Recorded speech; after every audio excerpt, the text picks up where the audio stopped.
So here is my Honda GCV 160 small engine, and today I want to make here a quick oil change. So let me show you how I do this.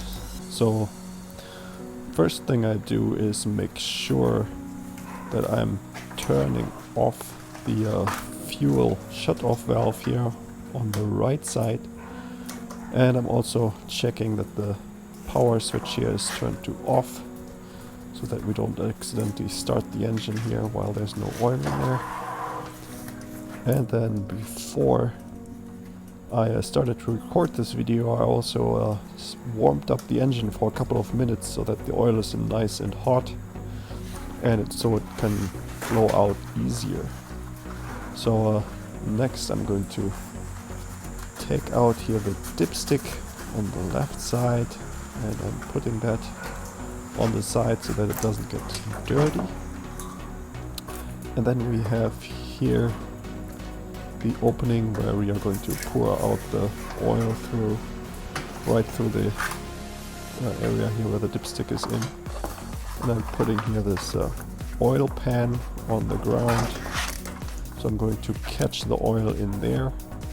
And then since this engine is sitting here on this pedestal of this power washer, I'm going to use here a funnel to not pour the oil onto this pedestal, but make the oil go straight into the pan. At least I'm going to try to do that. So I see this here, I'm just going to tilt the whole power washer here, and then eventually the oil will come out and pour into the oil pan. And then I'm putting the whole engine on the side, and I'm going to let it sit there for about 10 minutes so that most of the oil will come out. So then I'm going to put the engine here straight up again, and then it's time to fill the new oil back in. I am using here 10W30.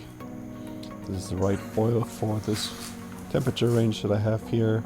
If you're in a cold climate, you can use like 5W30 also.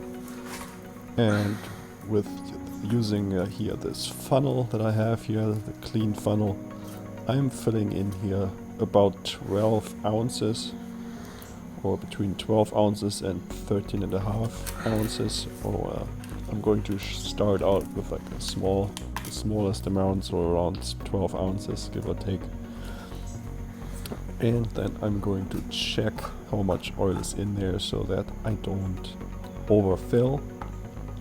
And the way that you check the oil here is by cleaning the dipstick first and then just putting it all the way in and not screwing it in. So you don't want to screw it tight, you just put it in and pull the stick right back out, and then we can do the reading here.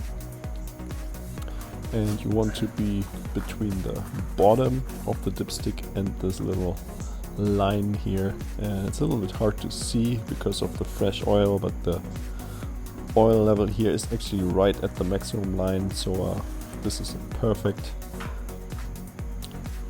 so I don't have to add more oil here.